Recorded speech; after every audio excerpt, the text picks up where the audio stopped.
After logging in to the KPay POS app, tap Main Page at the bottom left corner to return to the home page. Tap More. Then select Refund. Enter the manager password to continue.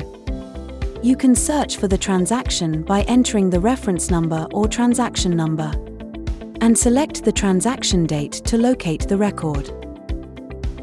Alternatively, tap the scan icon in the search bar, scan the barcode on the merchant copy of the receipt, and select the transaction date to locate the record. Once you've confirmed the transaction details, tap Refund.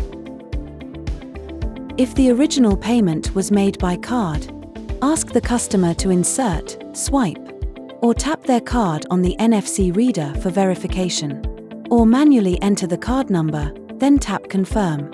Next, enter the refund amount and tap Confirm again. The system will ask you to confirm once more to proceed. Once the refund is successful, the screen will show successful. The receipt will be printed automatically. You can also tap Merchant or Customer to reprint the receipt if needed. If you encounter any issues while using the product, feel free to contact us. Our customer service team will assist you in resolving any difficulties as soon as possible.